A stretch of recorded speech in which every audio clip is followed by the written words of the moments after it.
Hey, what's up guys, and welcome to Avatar Week, Day 1. James Cameron has given us a sneak peek at Avatar 2 exclusively. All you have to do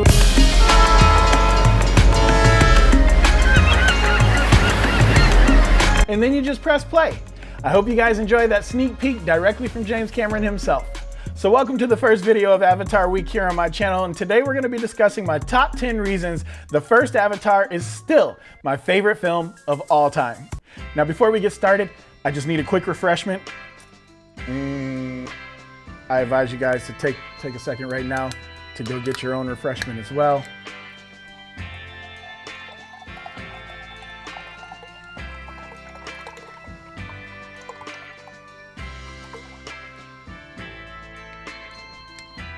Oh my God. Whew.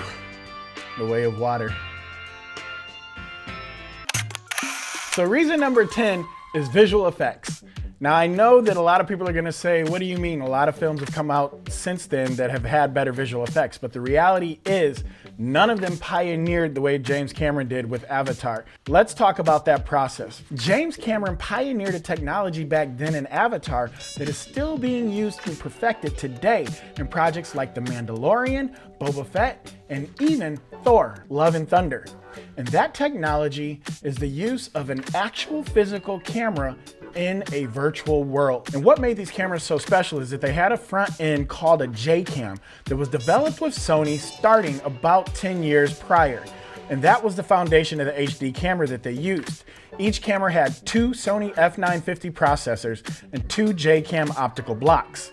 And the reason that they did that was to keep it smaller on the front end to keep the package as small as possible. Before Avatar, James had used a new digital 3D camera to bring back the experience of deep ocean exploration of the interior of the Titanic in the 3D IMAX film, Ghosts of the Abyss, followed by Aliens of the Deep. Now, something that a lot of people don't realize about James Cameron is that he loves diving, but we'll talk about that in a different video. Another advancement that James Cameron made in the first Avatar was filming CG characters in real time. What he did was he developed a system that would track each actor's face as they were actually performing. As a result of this camera system, each CG character in Avatar uniquely and directly in a 1-to-1 ratio reflected the emotions being cast off of the actors. My number 9 reason is scale. The scale in this film is insane. If you go back and watch the first Avatar and pay attention to nothing but scale, you will be blown away at all the thought that went into making sure that we understood just how larger than life these actual Na'vi creatures really were, let alone their environment. And if there's one thing that James does better than any other director, it's world building. Now, if you go back and watch the beginning of the film, when they first arrive on the moon of Pandora, you're gonna notice the massive scale of everything from the machines in the background where the plane is landing, all the way down to the minuscule details, such as right here, where this construction vehicle drives by with its massive wheels. And what do we see embedded in those massive wheels? We see the Na'vi's arrows. And what is an arrow to a Na'vi is actually the size of a very long sword for a human being. Just check out this mech walking by Jake. It's insane how much detail is paid to the scale of this film. Number 8, you are always chronologically and spatially aware of what is happening in the action during this film. Yes, I know that sounds like something you would never think about, but a lot of times when you watch movies, you don't know what the hell is going on during action scenes. Just go watch any Transformers. Tell me who's fighting who. Tell me where they are. Tell me when they are. Tell me why they are. The bottom line is, James always makes sure that his action sequences are clear, precise, and concise. You always know what is happening, where it's happening, why it's happening, and when it's happening. This is so important to the flow of action.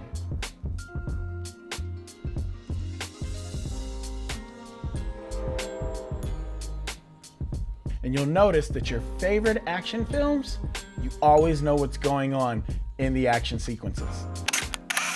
Number 7, everybody has a very strong perspective. It is incredibly important that your characters aren't murky or floating around in the middle. Lukewarm is boring. You need characters to be hot and on fire for whatever it is that they're passionate about. In this film, there is not a single character that doesn't care immensely for their perspective and their point of view. Whether it's a good guy or a bad guy, you know exactly how they feel about the situation on Pandora. This is so important to the development of characters and to understanding how to feel about a certain situation. Vegetation. Yeah, I know that sounds crazy, but think about it. James Cameron actually went out of the way to hire professional botanists to come in and design and develop all the plant life on Pandora. All of it is visual effects, by the way. Not a single blade of grass is real. All of that is CG, and it's insane.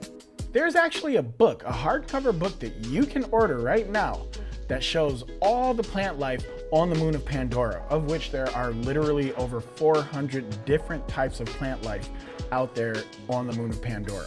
It's actually insane the amount of detail that they went into, which brings us to water. Now, yes, obviously they have perfected water in the new Avatar film coming out in December. However, it all started with that 2009 Avatar. Now, let me show you something. This scene right here, not a single drop of water in this sequence is real.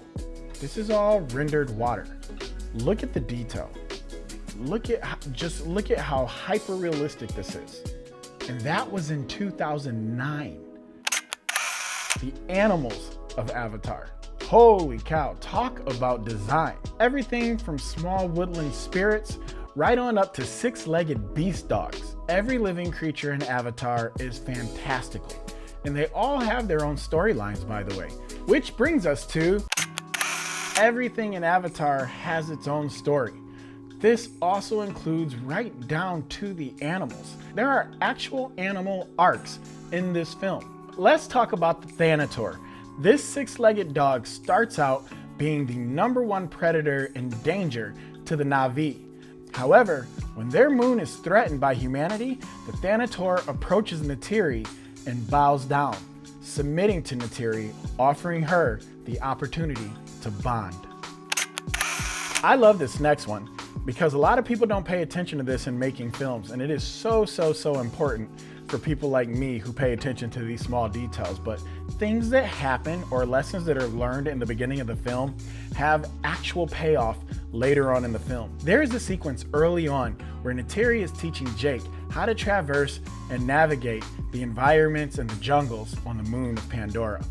And during these lessons, there's a time where they're at the treetops and Neytiri jumps off and she rides down, leaping from one leaf to another all the way to the ground. So in essence, she is teaching Jake how to be at the top of the trees and to fall down safely to the floors of the jungle. Now, it seems like this doesn't matter very much because it's like, 10 seconds in the film? However, later on in the film, over 2 hours later, during the final battle between the humans and the Na'vi, Jake is blown off of one of the jets by grenades, and he falls out of the sky into the jungles of Pandora. What's really cool though is that he makes it to the ground safely because he grabs onto the leaves and falls gracefully all the way down to the floor. It's little details like this that make Avatar so incredible. And my #1 reason for loving Avatar so very much is it is just not Earth. I know that sounds silly, but think about it. Think of every single science fiction film you have ever seen. Have you ever seen a world more developed? Have you ever seen a world more colorful? Have you ever seen a world so awe-inspiring? Have you ever even spent this much time on another planet in any other film? No, you haven't. It's pure escapism at its finest. And I believe this is the reason that Avatar connects so vividly with so many people around the world. Go back and watch Avatar. Tell me that you don't feel completely immersed in it from the beginning to the end, taking everything I just talked about into account. And the haters are like, dude, it's just Dances with Wolves in space. It's just Ferngully in space. It's the Smurfs in space. Yeah, that's like fucking awesome. You're putting like my favorite things, but now they're like in space. What part of that is not awesome? Stop it. Also, there's some really awesome news about the first Avatar that's happening. You know what? Nah. We'll talk about that next time. I'll see you guys in the next video, and I hope you enjoyed my list. Tell me in the comments, what were your favorite parts of the first Avatar? What made you fall in love with the world of Pandora? Don't forget to like this video, comment, and subscribe. Hit that notification bell so that you always know when my videos are coming out, and I will see you guys tomorrow for day 2 of Avatar Week. Bye. That is delicious. Sorry, I'm a weirdo.